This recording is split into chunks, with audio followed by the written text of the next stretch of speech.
All right, the number one rule in DFS this season is fade Cooper Kupp at your own risk. What will we do in week 7? Welcome into Fantasy Football Today DFS on Thursday, October 21st. Frank Stanfield joined as always by Sia Najad and Mike McClure here to deep dive each game on the main slate. And then we'll wrap up later on with our cheat sheet favorite value, chalk, contrarian, and stack of the week. Week 7 is here. 10 games on the main slate, 2 games with a total of 50 plus this week. That is the Chiefs at the Titans, and then the Lions at the Rams. We have 6 more games with a total of 47 or more. 57 would be a lot if we had that many. We have 3 games with a double-digit spread as well. So it's a very interesting week. What is going on, Sia? How are we feeling about week 7? You know, it's funny how you started the show. I didn't know you were going to start like that, but I've built a few lines already, and somehow Cooper Kupp is not in any of them. And it's just like, I must be a glutton for punishment because, like, what am I doing, right? I don't know. I don't even know what to say at this point. I got to put him into a couple lineups, I guess. Yeah, well, we'll figure that out. We have the revenge narrative for Matthew Stafford and DeAndre Hopkins. We'll talk about that a little bit later on. Mike, how are we feeling about week 7? We're feeling good. Anytime we've got the Chiefs in a competitive game that's total over 55, yeah, I'm excited about it. So, like Sia, though, I didn't have a ton of Cooper Kupp. I can't say zero. I had some. Most of the lineups are deciding between Cooper Kupp and Tyreek Hill. Some of them have both. Derrick Henry is the guy that isn't anywhere to be found yet, but that will obviously change because I will force him into some. But we're doing well, feeling good. Finishing this podcast, flying to Austin, Texas later tonight, and it's going to be a good weekend.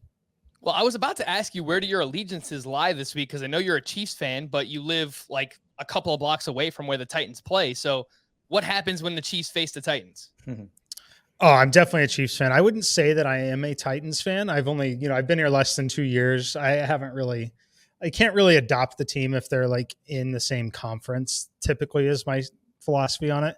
Like in baseball, I think it's fine to adopt a National League team if your team is an American League team. I think that's totally fine. But, I'll support the Titans a little bit, but 100% Chiefs fan when they're playing each other. I don't know if I've revealed this on this podcast before. I've definitely talked about it on the baseball podcast, but I am a firm believer in you have to root for the team in your geographic location or from where you grew up, right? Like there's no wishy-washy. All right, I root for 2 teams. I live in New York. I root for both the Yankees and the Mets. No, like we can't do that. You have one team, you stick with that team, and it's usually where you're from. Rant over. Chiefs at the Titans. The Chiefs are 4.5-point favorites with a 57.5-point total. See, it seemed like you wanted to say something. So I know you're a Washington fan. You live in Florida. Do you want to get it off your chest? Well, I mean, I moved to Florida in 2007, so I was in the Washington area before that. The one pushback I'll give you, though, is, growing up, I played basketball, and I just loved in the late 80s when I saw Magic Johnson on TV. I was like, what is this? He was doing things I had never seen before from an assist standpoint, just from a helping his teammates out. It was just like a circus in terms of like the way that team operated. It was fantastic. So sometimes you attach to a player and then your allegiance just pours over to the team. And I really was a Lakers fan for like 20 years after that. Now I'm back to the Wizards and all the Washington teams. But that's just kind of an aside. Some people might root for a team outside of their city just on account of the fact that they like a particular player growing up. I can relate to that because I was a huge Kobe Bryant fan growing up. So loved Kobe, but obviously a huge Knicks fan as well, unfortunately. Chiefs at the Titans. The Titans are not favored in this game. The Chiefs are 4.5-point favorites with a 57.5-point total. That is by far the highest total on the main slate. All of these odds come via Caesars Sportsbook. And injuries for the Chiefs. Tyreek Hill did not practice on Thursday, still dealing with that quad injury. Travis Kelce was limited with a neck injury. And for the Titans, A.J. Brown did not practice Wednesday and Thursday. Still recovering from that illness that he was dealing with last week. He still played pretty good in that game. Julio Jones did not practice with a hamstring. He probably will not be fine for this week, but I guess we'll pay attention to Friday and see what happens with Julio Jones. Considering the next closest total is 7 points behind this one, I'm assuming this game will be very popular. And I asked Mike this on our last podcast, so Sia, I'll throw it your way. What are you doing with Derrick Henry this week? Because he's 9,200 on DraftKings. And basically, your first decision point this week is, do you pay up for Derrick Henry or do you pay up for one of the wide receivers in Devontae Adams, Cooper Kupp, or Tyreek Hill in this very game? Because it is really hard to fit, any of those two in your lineup together. Yeah, it is going to be hard. I mean, I think one way if you want to play Derrick Henry, and I think I'm kind of split right now. My guess is when it's all said and done, let's say I make 20 lineups, only 5 of them are going to feature Derrick Henry. And I'm just going to hope, like, listen, he's going to score a touchdown or two. I'm just going to hope he doesn't break off that long run with a couple of touchdowns associated with it and pay off that, because he has to do really well to pay off the 9,200 price tag. It's not just like a touchdown and 100 yards that's going to pay that off. So it's just something to keep in mind. He does have to have a good game. Now, granted, he's playing Kansas City, so like odds are he's probably going to have a good game, but I don't mind fading him because it's just so prohibitive to put him in your lineups. Like I'm more interested in playing Mahomes with Tyreek Hill or Mahomes with Kelsey and bringing it back with AJ Brown. Like I really like what I saw from AJ Brown. We thought he was going to be on some, super restrictive snap count, but I believe he played 80% of the snaps just last week. Now we know Julio Jones is out, so even more targets are going to go to AJ Brown. Not only targets, but quality targets. When they needed a first down last week, they just went to AJ Brown, period, and he caught everything thrown his way. So I prefer stacks with Mahomes and an elite pass catcher and bringing it back with AJ Brown. I think it's fine to play Derrick Henry, but there's so much value that we're going to talk about on this show, right in that upper 5K to 6K range. And they're not as good as Derrick Henry, but those types of values give you the salary relief to really pay up at some of these other positions. Yep. AJ Brown, you brought up his usage from last week. Right around 80% of the snaps. As you mentioned, he ran 26 routes. 14 of those were in the slot. It was his highest slot route percentage of the season. So definitely worked out well for AJ Brown last week. Mike, I know that you're a big fan of stacking up your Kansas City Chiefs. How are you looking to stack this game? Obviously, we have Mahomes. We have Darrell Williams, who is very affordable at 5,800. He had 24 touches last week. Tyreek Hill's 8,600. Kelsey is 76. Mecole Hardman is down at 4,300.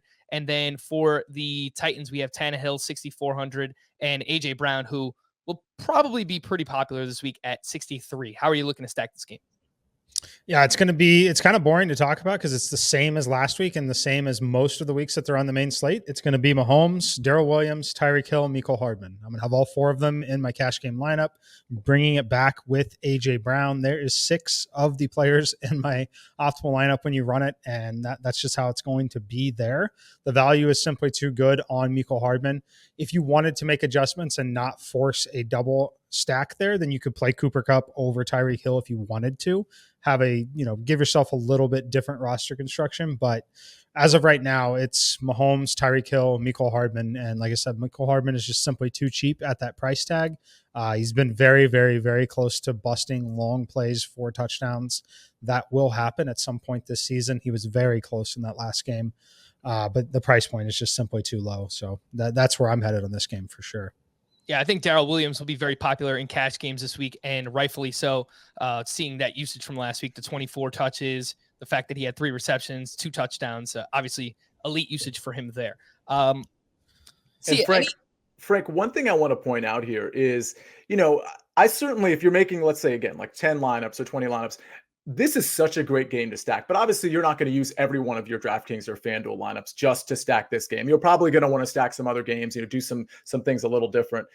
And the only reason I bring that up is because even if you stack a different game, you should probably have shares of this game. Like, for example, Mecole Hardman is a really good example. He's super cheap. He makes so many other things work. But Darrell Williams, too. Like, we saw it last week a little bit. Kansas City settled for a lot of field goals. I mean, late in the game, they started to pop off a little bit. But it really was about to be a really kind of bad statistical game for a lot of the elite players. But I think Darrell Williams is a guy that, if you're not stacking this game, just throw him in your lineup. Make sure you're getting some shares of this game. You could even do that with AJ Brown. And so you could use this obviously as a primary stack, but also as a secondary stack where you're getting Mecole Hardman and AJ Brown, or Darrell Williams and AJ Brown, or even Darrell Williams and Derrick Henry, if that's how you want to use your stack. I mean, imagine if both of them hit, the pass catchers don't hit, and the stack that you had, your primary stack hits. I mean, you can't lose. Like, that would be a perfect scenario. So those are just things to consider if you're not stacking this game. When I first introduced this game, I said that Julio Jones did not practice. That was for Wednesday. It turns out that he was limited on Thursday. Mike, if Julio Jones plays, does that affect your exposure to AJ Brown? It would not affect my exposure to AJ Brown. I just might mean that I might play more Julio Jones in some of the secondary lineups. But I like him a lot. I actually think he helps AJ just a little bit, especially if he's a little bit limited, but enough of a decoy out there. I don't think it hurts AJ all that much, especially if it allows AJ Brown to just go ahead and really man the slot. I love him running routes from the slot. I think that he's going to absolutely destroy the Chiefs defense there, especially if they give any additional attention to Derrick Henry. I think that AJ Brown's going to destroy them from the slot. Washington football team at the Packers. The Packers are 7.5-point favorites here with a 48.5-point total for the football team. Terry McLaurin, Antonio Gibson, and Ricky Seals-Jones all return to practice Thursday. I believe some of those were on a limited basis. For Green Bay, offensive lineman David Bakhtiari returned to practice Wednesday, though he is still on the reserve/PUP list. So he's inching closer to return. No guarantee that it will happen this week. And it looks like the Davante Adams bounce back week is coming. 36% target share leads the NFL. Washington is allowing the most receptions and second most receiving yards to wide receivers this season. And see, I think of a pretty natural secondary stack that people will gravitate towards this week is having Davante Adams and Ricky Seals-Jones in that same lineup. Yeah, it totally makes sense. I mean, Ricky Seals-Jones is priced up a little bit, and there is some value at tight end. But I hear you on that. I mean, he's still 3,700. There's still plenty of value there because really what he really is right now is Logan Thomas. I mean, there's not much of a drop off there. He's getting the same amount of work and he's kind of doing the same things with that work. So you're still getting value at 3,700. Davante Adams makes a lot of sense. You just said how bad Washington is against receivers, and Adams with that 36% target share, he's also first in yards, first in receptions, and second in air yards. So you match that up with how poorly Washington handles receivers. It just seems like kind of a match made in heaven, and it's a good place if you're getting off Derrick Henry. It's a good place to pay up for Davante Adams, obviously. I think other guys in this game that might be interesting on that Washington end, other than Ricky Seals-Jones, I'm a little worried about Antonio Gibson, although he did return to practice today. But game script wise, I mean, this is kind of an obvious notion, but J.D. McKissic probably gets a lot of work here for two reasons. One is because Gibson might not get a full complement of work, and I'm not sure how much they're going to lean on Jared Patterson. And two, just from a pure game script standpoint, McKissic should be in the game quite a bit, particularly in the second half. And again, if you're playing on DraftKings, even on FanDuel, you are getting points for receptions. If McKissic gets, 7 or 8 targets and turns 6 of them into catches, however many yards are associated with that, he's going to pay off his price tag at $5K. And I don't think a lot of people are going to want to play him. I think he'll be a little popular, but I don't think he's going to be too popular because of all the value we have at the running back position. Yeah, J.D. McKissic had 16 touches last week, 8 receptions. He is $5K on DraftKings this week. And yeah, the one thing I worry about here is the Washington football team just got destroyed by the Chiefs, and now they have to travel to Lambeau. So it's not an easy place to play. There's a 7.5-point spread here. I like Davante Adams a lot, but Mike, I do worry that this game gets out of hand. Of course, if the game gets out of hand, that means Davante Adams probably had something to do with it, but that might cap his overall upside because I just don't know how competitive this game is going to be. So what do you think about Davante Adams, Ricky Seals-Jones, and then any of these other ancillary pieces like J.D. McKissic? A.J. Dillon's pretty cheap at 4,600. What are we thinking there? Yeah, A.J. Dillon is interesting to me. McKissic is also interesting in a tournament, but I do think you're going to need that game to stay somewhat competitive still for that to really, really pay off and matter. What's interesting to me is I don't find myself on this game much at all. I thought that I would have more Davante Adams. I'm a little worried about the rest factor for the Packers. If they are really in control of this game, I don't think they're going to be ultra aggressive. So it's important to look at what is next for them. And what's next for them is a short week on the road against the Arizona Cardinals. They play on Thursday Night Football next week, traveling to Arizona. If they have this game in control, I think that we could see maybe just a little bit more A.J. Dillon.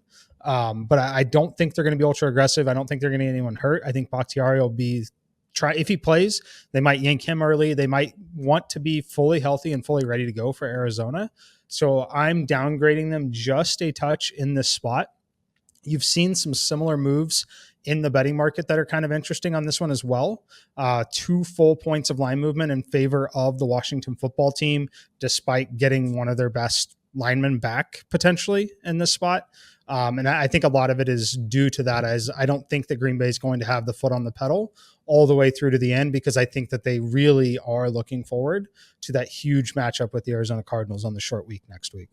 I wonder too, if they're looking too forward to facing the Arizona Cardinals, do they just kind of not really show up to this game, and that's what allows it to be a little bit more competitive. I guess it's a possibility, and if that happens, a closer game, then maybe we do see Devonta Adams hit that upside here. Again, it's a really good matchup, but just keep in mind we don't really know what the game flow is going to look like in this game at Lambeau Field.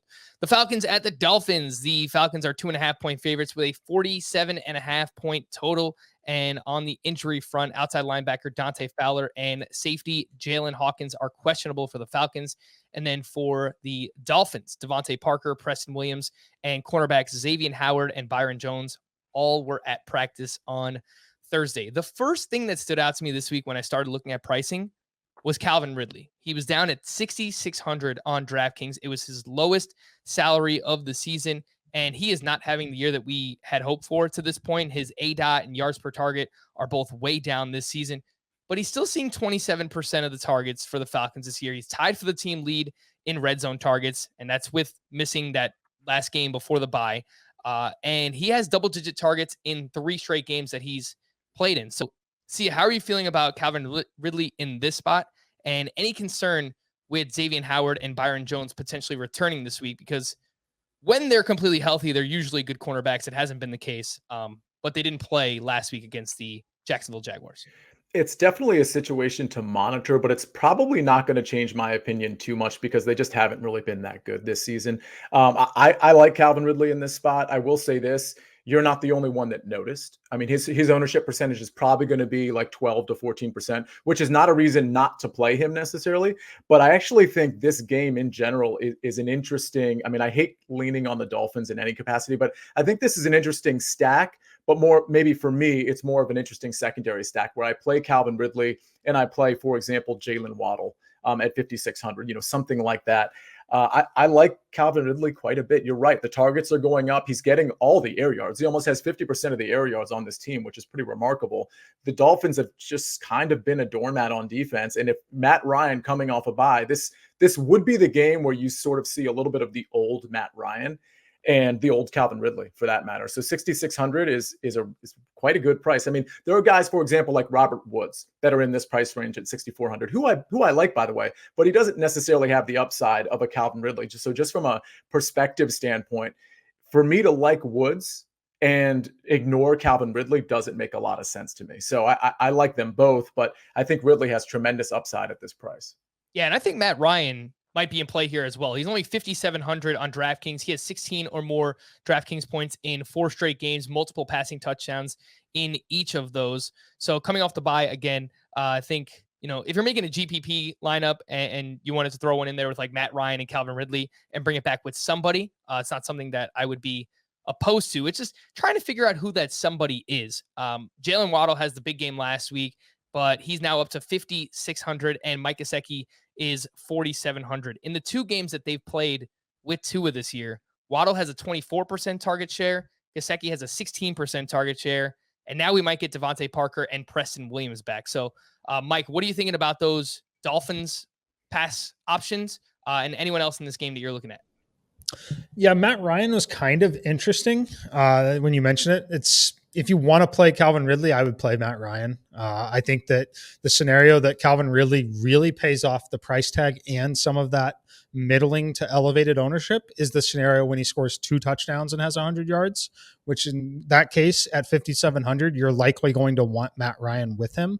So that is how I would play it. I wouldn't go stacking him with a second pass catcher, though. I think it would be all of it going to Calvin Ridley, and that's why they both get there. So that's just my advice on that one. As far as bringing it back, I would probably not bring it back with Waddle in that case. I would probably bring it back with Gesicki, who I think could see more target volume in the trailing scenario. Waddle, I think that you're still hoping for some more deep shots down the field that actually come with a neutral or positive, like winning game script, actually, and less so with the negative desperation game script that might be required if Ridley has that ceiling game. So if I was to bring it back, it would be with Gesicki. The price point is the problem for cash games. For standalone, like unless you just have a really, really, really strong feeling on Gesicki, and then my recommendation there would be if you're someone that has access to sports books, I would just simply bet his over on receiving yards and not try to jam $4,700 into the DraftKings lineup. So mostly I have no real interest in the game outside of that Matt Ryan, Calvin Ridley. And then you're building, you could build a lineup, say Matt Ryan, Calvin Ridley, and then you're going to have a bunch of mid-range. So you could run like Darrell Henderson in there. You could run A.J. Brown in there. You can run a lot of those guys that we know have had ceilings in their careers that are just going to be in that middling price point. I think that where you're going to run into trouble is if you try to jam $6,600 Calvin Ridley in there with the Tyreek Hill lineup, the Patrick Mahomes lineup, the Derrick Henry lineup. I don't think that that's going to work out for you very well this week. A few other pieces here on the Falcons side. Cordarrelle Patterson now priced up to 6,300 on DraftKings. He's having an amazing year, but Calvin Ridley back in the mix now. I feel like it's a little bit harder to pinpoint, although he's been consistent. He's just been really good this year for the Falcons. Kyle Pitts is 5,900 on DraftKings coming off that monster game, but obviously that was without Calvin Ridley. See, I kind of like Mike Davis. He's 5,200. He's playing 66% of the snaps, has a 12% target share on the season, and he leads the team in red zone opportunities. It's a good matchup against the Dolphins too. So if you're not looking to play Matt Ryan or Calvin Ridley, I think Mike Davis at 5,200 is just too cheap for a running back in his role. When do you see the RB2 1,100 more than the RB1? And I know Cordarrelle Patterson's really a receiver, but he's listed as the RB2 at 6,300. I find that really interesting. I think Mike Davis, if you're going to play him, it has to be in a big GPP. For me, I just see so much more value in some of the other running backs that are in at least a similar price range that I know are going to get the volume. I'm not 100% sure Mike Davis gets the volume I'm looking for. So I understand the play, but I'm probably not going to be making it. All right, let's move on to the Bengals at the Ravens. The Ravens are 6.5-point favorites here with a 46.5-point total. This total actually opened at 48 and has been dropping a little bit throughout the course of the week. And for the Bengals, Chris Evans did not practice on Wednesday, but Samaje Perine was activated off the COVID list. So there's an opportunity for him to return this week. And then for the Ravens, Latavius Murray and Sammy Watkins did not practice on Thursday. Lamar Jackson let us down last week as the skeletons of Latavius Murray, Devontae Freeman, and Le'Veon Bell each scored a touchdown last week. It was pretty frustrating, honestly. But it seems like a pretty easy game to stack. If you want to go with Lamar Jackson, he's 7,400. Mark Andrews is up to 6K. He is the top scoring fantasy tight end since week 2. And you could also throw in a Marquise Brown. He's 5,800.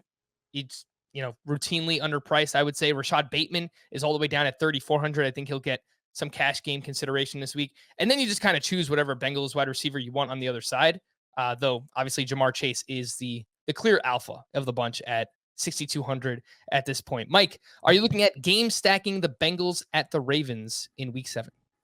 I am. I like Lamar a lot. I think that everything that I'm seeing so far, I think he's going to be an excellent leverage play off of, I think obviously we know Mahomes is going to be popular, but I think he's going to have to throw. I think they're going to throw a lot more, and a lot of the scoring is going to come from Lamar's legs or the passing touchdowns this week. I don't envision the scenario where all 3 running backs have a rushing touchdown in this game against Cincinnati. It's a division game. I know some sharps are on the other side on Cincinnati plus 6.5. I expect this game to get very competitive. Once again, I would have interest in going back to T. Higgins. I think he's the perfect bring back in this scenario. Look, he didn't get there last week, but that was simply due to a game script that we were not planning for at all. We didn't expect them to go in and just totally blow out the Lions like they did. I don't anticipate him sitting most of the second half on the sidelines watching. So I like Higgins in there at 4,900 as a bring back. And then you mentioned Rashad Bateman. Bateman's going to be most likely in my cash game lineups unless something crazy happens with COVID over the next 48 hours. He tied the team lead in targets in his NFL debut. He had the same number of targets as Mark Andrews in a game where they had 3 running backs scoring rushing touchdowns. We think that this game is going to be more competitive for them in this division game. So I think that he's going to be an absolute favorite of Lamar Jackson, and classic example of we're getting a $5,600 player, kind of like Mecole Hardman, frankly. Mecole Hardman hasn't got that bump because he hasn't landed in the end zone, had that big game yet, but he's a $5,000 to $5,600 player. Same thing here with Rashad Bateman. He's not a $3,400 player. Yep, and Bateman played 65% of the snaps in his season debut, so maybe we see that rise a little bit, 70, 75%, maybe even exceeds that in his second NFL game. I'll throw the running backs your way, and obviously you could talk about anyone else that you like in this game, but if Latavius Murray is out, would you have any interest in, I know it's kind of gross, Le'Veon Bell, 4,500, Devonta Freeman actually looked pretty good last week. He's 4,400, or Tyson Williams at 4,200. And then we have obviously Joe Mixon on the other side. He's 6,500 on DraftKings, 23 touches last week, tied a season high. No, did not tie. He had a season high in targets and receptions last week. Running backs, anything here for you, Sia? It's pretty amazing that these running backs are on this team. I mean, it's almost as if you're telling me it's like Priest Holmes, Sean Alexander, and Jamal Lewis. Like, you may as well say those names because it's pretty shocking what they can do with this batch of running backs. And by the way, you're right. Freeman, he averaged about 6 yards per carry last week, which is really telling, not necessarily of Devontae Freeman, but just this scheme in general and how that option run zone read works for Lamar Jackson. I'm not interested in the running backs. I think if you wanted to take a shot at Devontae Freeman at 4,400 to make your lineup work, it definitely makes sense.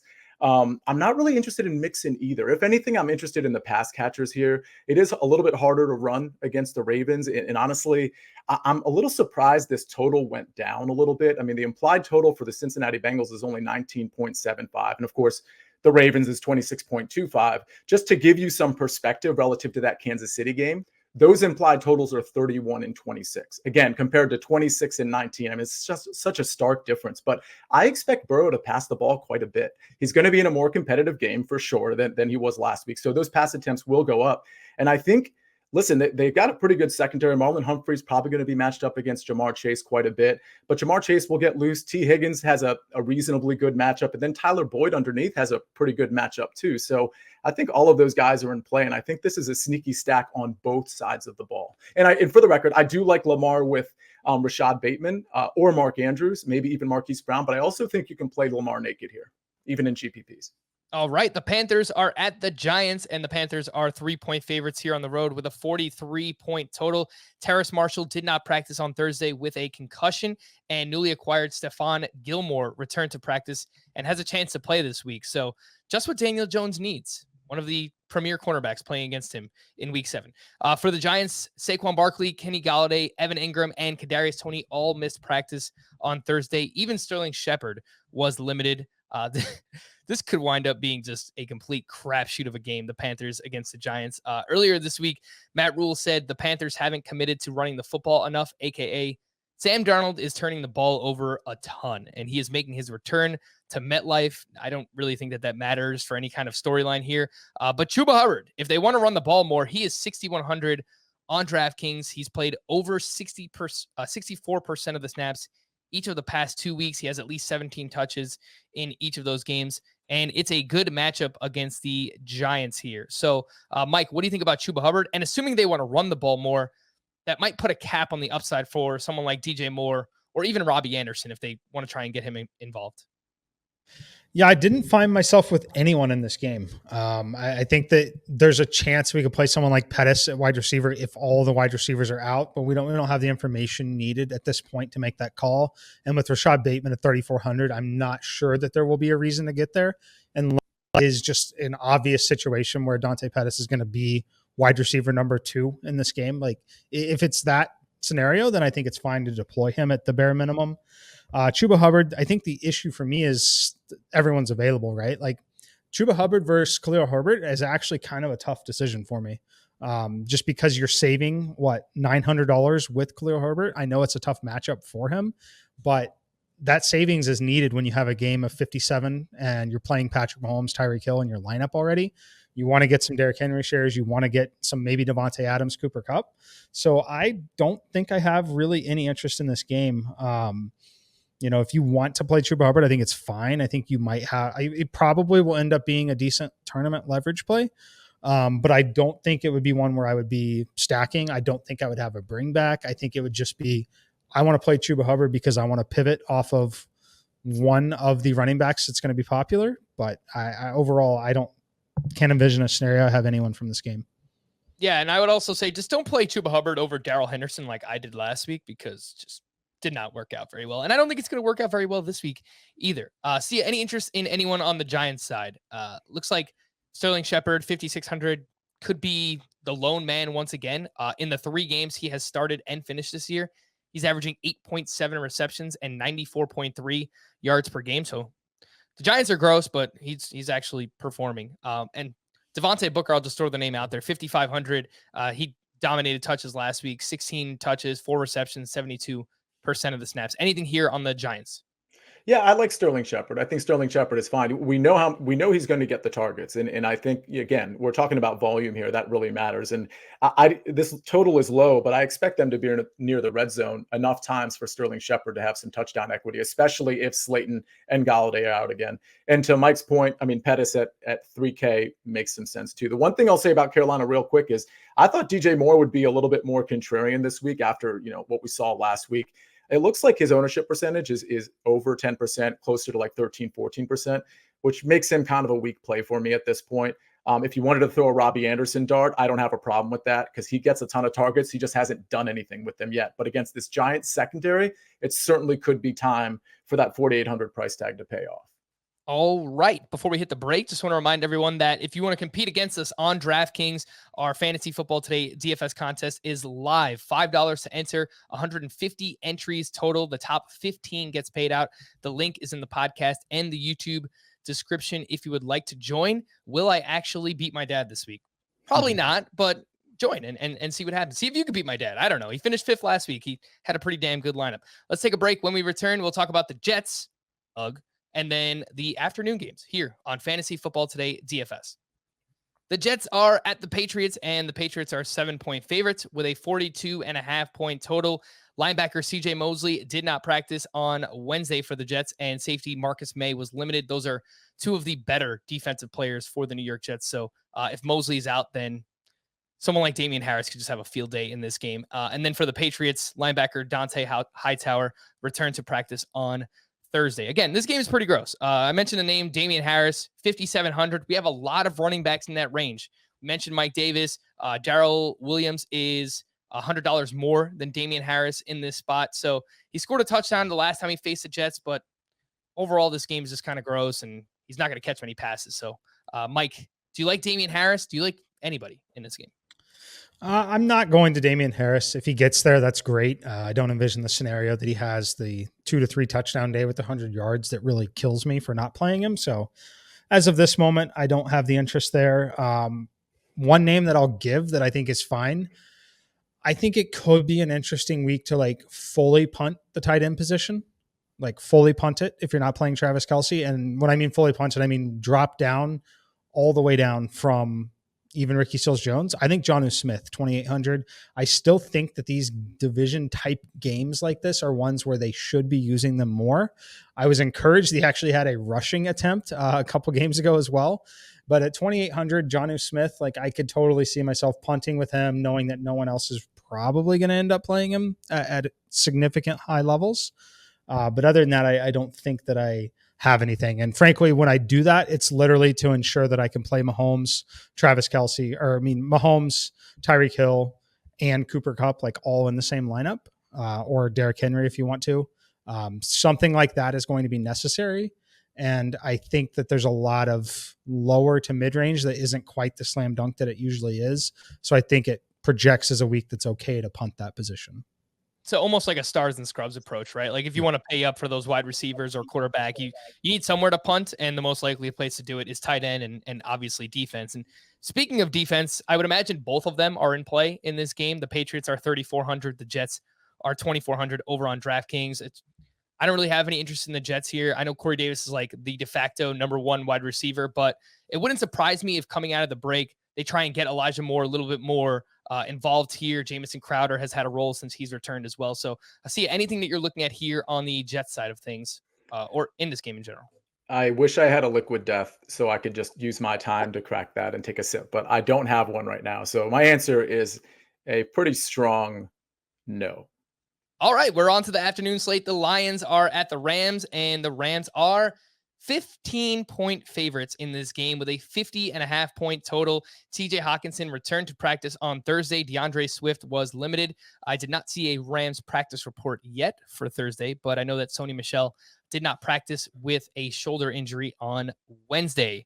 The revenge game. I kind of feel like the revenge game narrative it's just a bit that we use in the fantasy industry. But I also kind of feel like Matthew Stafford and DeAndre Hopkins, they might have some added motivation in their respective games this week. I will have my vengeance in this life or the next.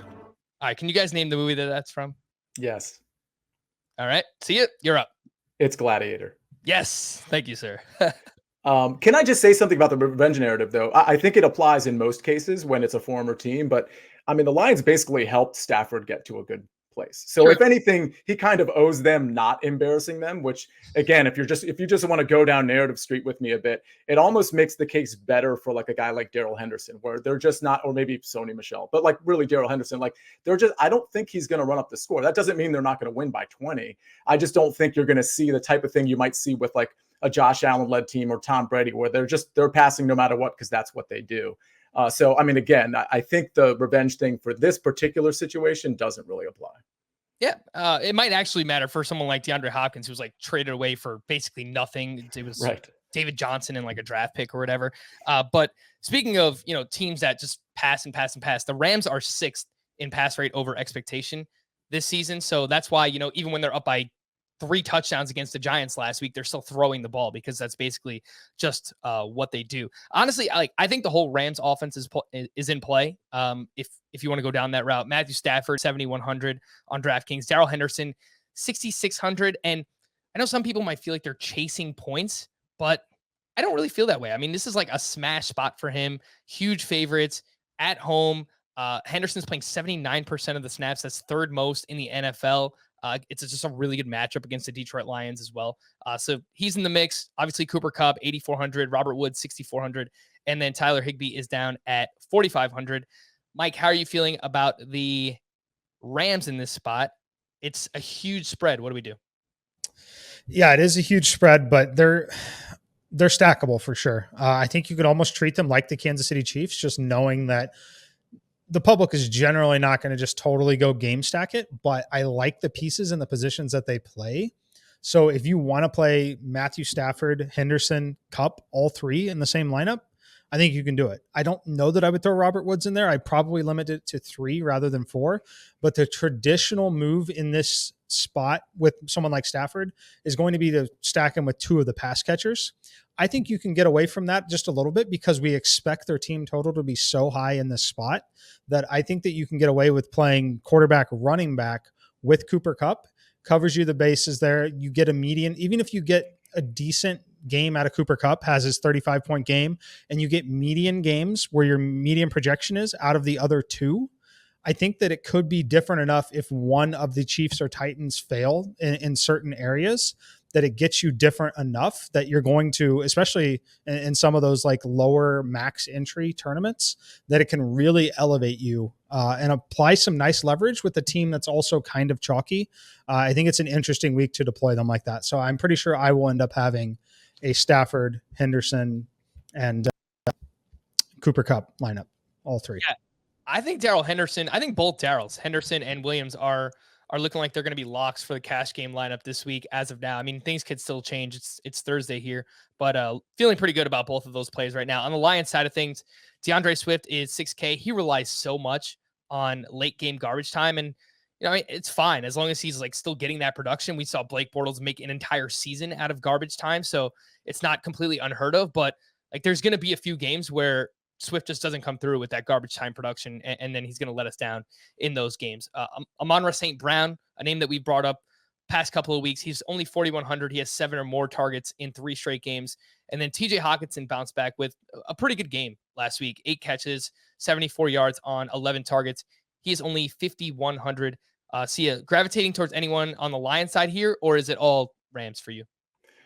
I just like this game in general. So yeah, there's lines I'm interested, particularly DeAndre Swift. So you're right about this sort of the garbage time narrative, but he averages double-digit carries per week. Obviously, Jamal Williams is right near there too. But when you're getting the 2nd most targets as a running back in the NFL, and you're getting around 10 carries per game, that's going to add up, especially in a game script like this. So it's just one of those things where I think the pivot, if you wanted to pivot off Darrell Henderson or maybe play them both, I think Swift and Henderson are very much in play for different reasons. But I like Swift quite a bit. I think Amon-Ra St. Brown is interesting just because of the price. If you wanted to just pile some pieces up in this game. Obviously, guys like Rashad Bateman or even McCole Hardman are probably better values, especially because they're going against teams that don't have Jalen Ramsey. But with that said, if you wanted to stack up this game with over a 50-point total, it certainly makes sense to jam in a 4,100 guy. I like Robert Woods a lot. I think when you get a game like this where it's just such a disparity and they're going to win probably by double digits,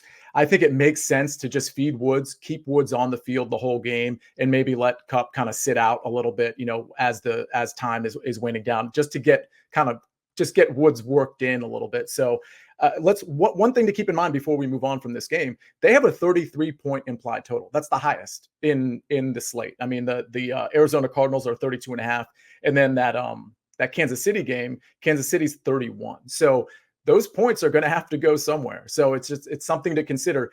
I know this KC Tennessee game makes a lot of sense, but that KC implied total is actually lower than the one in the Rams Lions game.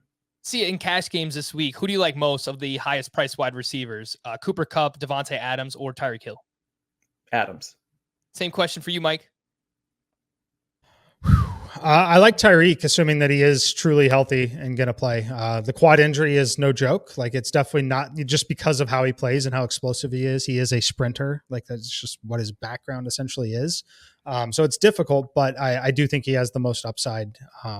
I think that this game is going to be an absolute shootout, and I think they're just going to pepper him with targets. It might be borderline egregious to play a defense at 5K, but if you find yourself with just some leftover salary this week, I mean, the Rams defense could just feast on Jared Goff. So I'll throw it out there. It's not something that, we're very likely to do, but man, they could go off in this spot. The Eagles are at the Raiders. The Raiders are 3-point favorites, 48.5 point total. Dallas Goedert was activated off the COVID list, but did not practice on Thursday. I think this one's really up in the air right now. So it's going to depend on Friday's practice report for Dallas Goedert's availability. And then for the Raiders, both Bryan Edwards and Henry Ruggs were limited on Wednesday. I think Jalen Hurts just by himself is always in play. He just finds a way to get there. He has between 21 and 31 DK points in each game this season. So there's something to be said for that floor ceiling combination. Both secondaries have actually played really well this season. So I'm looking at the running backs here. I think Josh Jacobs, 6,200. He has 17 or more touches in each game since returning from injury. And then Miles Sanders, people might scoff at this, but he's down at 5,100. And I think we're close. I think we're getting there with Miles Sanders. Played 83% of the snaps last week. That was a season high. He had a few long runs against a really tough Bucs defense, and he has 3 or more targets in 5 of 6 games this season. So I'm looking at the running backs here in this spot, see it, and I think it's kind of contrarian, but maybe even a mini stack of like Miles Sanders and Darren Waller. I don't think anyone's going to be on Darren Waller.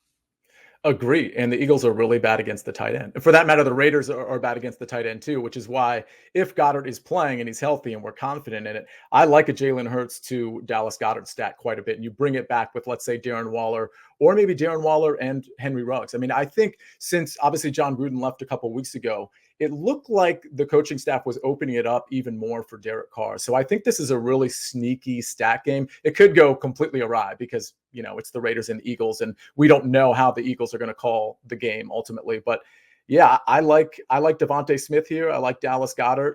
But to your point, I think Miles Sanders makes a lot of sense. The one thing you can definitely do against the Raiders is run the ball. So they allow the 7th most yards per carry.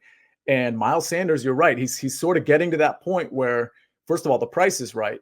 And he's getting to that point where the snap share is starting to get right. We haven't heard much about Kenny Gainwell the last couple of weeks, right? So this could be the moment where the coaching staff is like, all right, this is a Miles Sanders backfield. Let's feature him. Man, I really like this game. I think this one is sneaky here. It's a competitive spread here. We have a decently high total. We're inside of a dome here in Vegas too. We have a cheap wide receiver too that we haven't even mentioned. Quez Watkins is 3,900. The playing time has been on the rise for him. He ran 25 routes last week. 23 of those were in the slot, and mentioned it before, but slot routes are more valuable than outside routes. So I'm kind of interested in Quez Watkins too, as just, another one of those cheap pay down wide receivers. Mike, what do you think about this game? I think it's really, really sneaky. Yeah, I like pieces of this game. We've already you guys have already touched on some of them, but I like Devontae Smith and Henry Ruggs both. They're super excited for this game. I know we talked about the revenge narrative. We can talk about just general narratives around games. These guys are excited to meet each other again, to see each other again, to take the football field together. I definitely think that each one of them will have a few extra targets headed their way in this game. And I think that they're both going to make some big plays in this one. So I like them. They have the middling price points where, like, in cash games, you're probably not anxious to go grab them over someone like Bateman or McCole Hardman, just because they offer similar floors to those guys in these particular matchups. And they're, you're saving $2,000 by playing Bateman, right? So you're likely going to try to do that in a cash game. But I like Jalen Hurts. Again, we've talked about how awful Jalen Hurts has been at times. Does not matter for fantasy scoring. He just always gets there. 6,900. The price point is close enough to Lamar Jackson. If you're building any sort of lineup there, then, like we already talked about Bateman, by the time Sunday rolls around, Bateman's probably going to be a little bit more popular, just the way the industry works, right? Jalen Hurts is not going to get played at 6,900 when you can play Lamar for 7,400 in what is perceived to be a competitive game. So I could definitely see a lineup of Jalen Hurts to Devontae Smith, bringing it back with Henry Ruggs and playing in that narrative. And then you can kind of have fun with the rest of it. You can play both of the chalk running backs, Henderson and Williams. Those combinations are going to be different enough that this could even be that lineup that we talked about where you plug in Calvin Ridley as your third receiver. Devontae Smith, Henry Ruggs, Calvin Ridley is the three running backs, with Hurts as ceiling, those two chalk running backs that have a very high probability of hitting. And all of a sudden, I think you have a pretty interesting start to a tournament lineup here this week. And a tournament lineup that features almost entirely Alabama Crimson Tide players. So I just started building this lineup while you were talking about it. So I have Hurts, Henderson, Darrell Williams, Devontae Smith, and Ruggs, and then Ridley and Gesicki as that secondary stack in that Falcons and Dolphins game. I just have the Jets defense in there right now as a placeholder, but that leaves you 6,100 for your flex. So I mean, you could get a pretty damn good player for 6,100. So that's interesting. Yeah, definitely a game that I'm interested in this week. The Eagles at the Raiders. Let's move on to the Texans at the Cardinals. The Cardinals are 17.5 point favorites here, 47.5 point total. Wide receiver Chris Conley was limited at practice for the Texans, and Tyrod Taylor still not ready to return, so Davis Mills will start once again. And then for the Cardinals, Chase Edmonds limited with a shoulder injury, which likely explains why he played a season-low 37% of the snaps last week. This game is pretty easily stackable if you'd like to do so with just like the obvious pieces. It's Kyler Murray, who is the highest priced quarterback, and then DeAndre Hopkins and Brandon Cooks. Not easy in terms of like salary, like obviously they're higher priced, but like I think easy in terms of like, who you're going to stack, I guess, if you're playing this game. This is Hopkins' first time playing against the Texans since he's been traded. He scored 2 touchdowns last week on just 4 targets, so that's a little bit fluky, but still leads the team in target share so far this season. Kyler Murray is not running. Recently, he only has 7 rushing yards over his last 2 weeks, so keep that in mind. Zach Ertz set to make his debut here for the Cardinals, 3,900 against the worst defense against tight ends this season. Sia, it's kind of an interesting one here because like the Rams game, the spread is just massive, but there's obviously players that we're very interested in with Kyler and Ertz, and if you want to bring it back with Brandon Cooks, what are you thinking about this game? So the problem here, this is going to sound a little contradictory because I just said, with the Rams game, hey, 33-point implied total. Well, this one's a 32.5. The problem is the shares aren't as concentrated. I mean, in that Rams game, we have basically 3 players that we know the ball is going to go to for the most part. It's Darrell Henderson, it's Cooper Kupp. Maybe you make the argument for Robert Woods as a third guy. Higbee's not getting enough looks to be in that conversation. Here, not only do you have 4 receivers to throw to, but 5 now with Zach Ertz, if you want to just put him in there. But now you have 2 running backs to contend with as well. So it's not that Darrell Henderson situation. I mean, James Conner, yeah, his snap share went up. It probably is because of the Chase Edmonds shoulder injury, but this game is going to get away from the Texans. So, it probably is a James Conner game, but then that begs the question, do you want to pay $5,600 to a guy who might be splitting carries, splitting opportunities?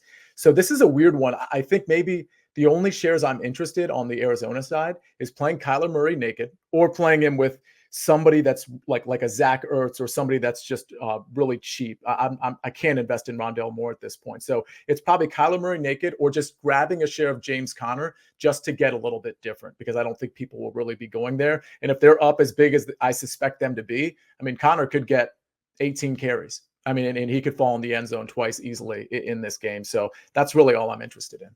I do like James Conner quite a bit on FanDuel too. He's 6,500 there, and that's where the touchdown matters more because it's half point PPR. So he already has 2 different games with multiple touchdowns this year, James Conner, and as a huge favorite at home, it's a pretty good spot for him. Obviously, the Cardinals defense is very affordable too. They're 3,100 on DraftKings. So if you do want to grab a share of their defense, you definitely could do so. Mike, what are we thinking about this game, Cardinals and the Texans?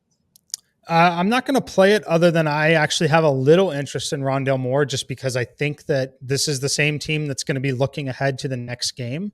I think that he was still very clearly not one of the top 2 to 3 options as of last week. I think that he could be out there for some extended snaps later in this game too. So I think that this could be a spot where they get him involved, and I think he could definitely break one against this defense. So it's a time where you're going to jump back on him, get really low single-digit ownership. So I'm not stacking the game, but if you need a one-off play, I think it's an interesting play on Rondale. Other than that, I don't have any interest. I'm not playing Kyler. Kyler's not running as much. I think that's a lot by design. I think he's hurt. 2, I think they want to make sure he's not going to get seriously hurt, especially with the start that they've had to the season. There's no real reason for him to be taking off and doing that. So I think it's a pretty easy stay away. I think the most interesting question is, what are you doing with the defense?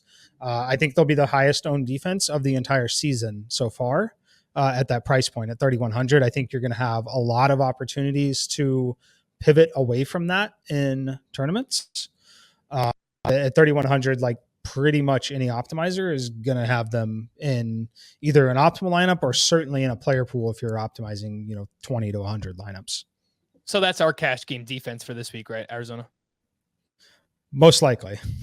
All right. Last but not least, we have the Bears at the Bucks. And I should have mentioned this up at the top. So we have a 10-game slate, 6 games in the early part, the early window, and then we have 4 games in the afternoon. So unlike last week, I believe we only had 3 in the afternoon last week. Maybe Right. That sounds right. Yeah. So we do have a little bit more options for late swap. So something to keep in mind for week 7. The Bears are at the Bucks. The Bucks are 12.5 point favorites again. So now we have, 3 of the last 4 games that we've talked about, huge spreads, 12.5 points or more. 47 point total here between the Bears and the Bucks. And Allen Robinson did not practice on Wednesday. Darnell Mooney was limited. And then for the Bucks, Antonio Brown did not practice on Thursday, as well as Levante David and Jason Pierre-Paul on the defensive side of things.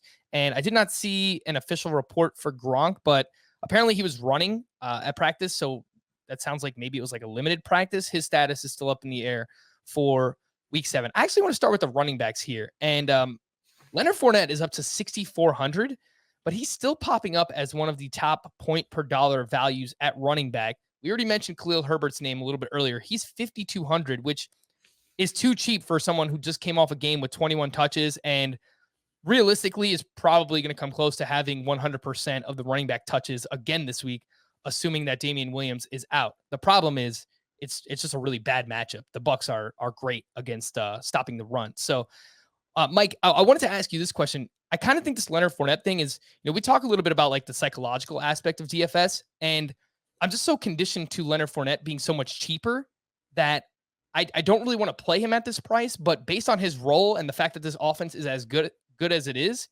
it kind of makes sense for him to still be one of the better values, even at 6,400. So what do you think about the running backs here? Yeah, no, it makes a lot of sense. I don't think I'm going to get up to Leonard Fournette here, but on the other side, Khalil Herbert, I think, is someone that I do have some interest in. I know that it is a tough matchup. I think that the volume will still be there. I think that they're going to try. I think that he might become more involved in the passing game, but as of right now, they're clearly secondary pieces. I mean, if you're just in a vacuum building a lineup right now, you probably have Darrell Williams. You probably have Darrell Henderson as the 2 running backs if you're not paying for Derrick Henry. I think Leonard Fournette is pretty clearly one of the better leverage plays there, just because he could easily have that 2 touchdown game where Henderson doesn't or Darrell Williams doesn't get there. That can give you just enough differentiation. There's also a scenario where you could play all 3 of those guys if you wanted to, using the flex. And I think that would be a very unique build. I don't think people are going to jam all 3 in. So Fournette is in play. If you're going to do that, you're likely committing to not playing Derrick Henry. You're likely playing, because I don't see the scenario where you're really passing on Darrell Williams, for example, this weekend. So if you're doing that, it kind of dictates the way the rest of your lineup looks. And that means you're probably playing someone like Rashad Bateman. Just have to think about how you want to build your lineups and what pieces you want. But as of right now, they're not core pieces for me by any means, but I certainly haven't eliminated them from the player pool. And based on what news we get in the next 48 hours, we'll kind of determine, where we go with that flex spot.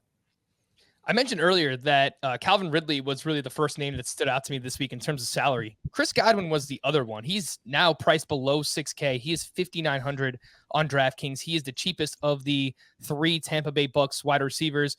And we'll see what happens with Antonio Brown at Friday's practice. But I mean, if he's ruled out, like Chris Godwin is just going to be like basically an auto play, or supposed he's going to have very high ownership, basically, is the point there. I don't mind.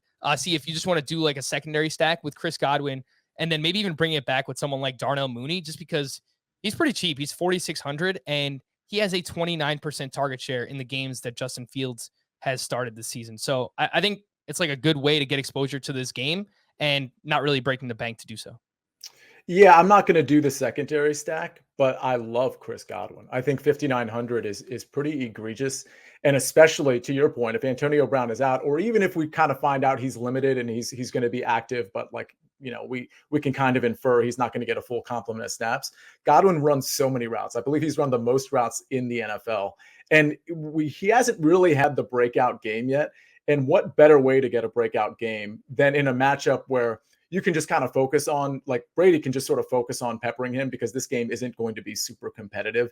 And you have AB who's dinged up, and you have Rob Gronkowski who we're not sure about. So this one really makes sense to me. In fact, when we get to our value chalk and contrarian plays, I'll tell you right now, I'm changing my value play from T. Higgins to Chris Godwin. Even though he's more expensive, T. Higgins is an excellent price. I just really like Chris Godwin. All right. Speaking of which, let's do that right now. The Week 7 cheat sheet, our favorite value, chalk, contrarian plays, plus our favorite stacks. He already gave us a little bit of a sneak peek. Who else do you have here outside of Chris Godwin as your value play? So you see me typing in Chris Godwin. I will say this, though. I did have T. Higgins in there, and at his price, I really, really like that. It's almost like a 1A, 1B. So we have the cheat sheet that we're going to put up out on Twitter and social media, but just keep T. Higgins in mind, because I think that's a really great play. Chalk play is going to be Darrell Williams. And we talked about this game. We talked about whether you're stacking that game or not. I think getting Darrell Williams is really important, because he's getting more work than CEH. And that's because he's a better running back than CEH. So this is a smash spot for really anybody on Kansas City, but especially the guy who's going to basically get all of the carries in the game. McKinnon didn't get a ton of work last week. Okay, let's see. We've got, what's the next one? Contrarian. Okay, yeah. So Henry Ruggs. I like Henry Ruggs a lot. We talked about him. That Philly Raiders game in general might be super sneaky. So I think Ruggs makes a ton of sense. And then the stack for me, speaking of that game, is Hurts to Devontae Smith. I'll full disclosure, it was going to be Hurts to Dallas Goedert, but I'm just not 100% sure about Dallas Goedert's status. So I do not mind pivoting from Hurts to Devontae Smith. I think if we get a good Hurts for 2 to 3 quarters, which is possible, this could be an absolute smash spot for him and a lot of other players on both sides of the ball in this game. All right, Mike, you are up. Value, chalk, contrarian, stack. And for anyone who is watching on the YouTube side of things, youtube.com/fantasyfootball today, you see the sun glaring in on Mike McClure right now. He kind of looks like a ghostly type being with Halloween approaching here. Mike, who do you have as your Week 7 cheat sheet plays? Yeah, I got to remember to shut those blinds on that side this time of year. The sun has shifted just enough. All right, so my value play is going to be Rashad Bateman. We've talked already. He's just simply not a $3,400 wide receiver. I think it's a great spot for him. I think the game's going to be very competitive. So Rashad Bateman, 3,400 makes a ton of sense. My chalk play going to be A.J. Brown. Going to stick in that Kansas City, Tennessee game. I think that he's going to crush this Kansas City defense from the slot. I really don't think it matters whether or not Julio Jones is out there. Just simply too cheap, really. 6,300. Like when everything is right and when he's going well, or based off the role that he had in that last game, he should be $7,100 probably, if not more. So great value on AJ. My contrarian play going to be Devontae Smith. Just mentioned that Henry Ruggs after Sia mentioned him there. I think this is a great spot for Devontae Smith. I think that these guys are going to go at each other in terms of trying to show each other up. And I think it's a great matchup. Should be a very competitive game. And I think it's a good spot for him. And then the stack, this one, it took me a long time. Like I was going back and forth for probably a day or two on this one, but I'm going to go with Patrick Mahomes to Tyreek Hill. I just think it's a great game environment. Obviously they're on the road, going to be very competitive. And, I'm just kidding. Of course it's Patrick Mahomes to Tyreek Hill. Mike, I mean, I've got to commend you for that one, right? Like week in, week out, like you were going out on a limb here with Patrick Mahomes to Tyreek Hill. Now, I love it. I mean, it makes sense. I think it's going to be popular in both cash and in GPPs just based on that game for this week and that total. For me, value play this week, I originally had Amon-Ra St. Brown in here, but I'm going to go with Mecole Hardman. Just, again, a way to get cheaper exposure to that game. He's only 4,300 on DraftKings, still has a pretty solid role with the Kansas City Chiefs. And if Tyreek Hill is limited in any way or even manages to leave, then we could see some pretty big upside from Mecole Hardman. Chalk play for me, see, you had one of the Darryls. I'm going to go with the other one, Darrell Henderson, 6,600, going up against the Detroit Lions at home. Huge favorite, great matchup. He's had an awesome role this year. He's playing a ton of snaps. He's catching the ball. They're using him in the red zone. A lot to like with Darrell Henderson, though he will be very popular this week. Contrarian for me, Miles Sanders, 5,100. He's close. 83% of the snaps last week. He's getting some targets. I think, it gives you good exposure too, right? Like if other people are in on Jalen Hurts and just the past games here, and Miles Sanders just breaks off like two of these long runs that we know he's capable of, could just be an absolute awesome contrarian leverage play there with Miles Sanders. And then the stack for me, my hashtag analysis of the week, Kyler Murray to DeAndre Hopkins. And this is just purely revenge narrative based. Like I think that they're going to try and feed DeAndre Hopkins. I know that they spread the ball around, but the Texans defense is bad and DeAndre Hopkins is hashtag good. So I think Kyler Murray to Hopkins, they get in the end zone at least once this week, maybe even twice. And I wouldn't mind bringing it back there with Brandon Cooks in that game. We're going to wrap there for Sia and Mike. I am Frank. Thank you all for listening and watching Fantasy Football Today DFS. The next time that you hear us will be Tuesday when we recap everything from week 7. We'll see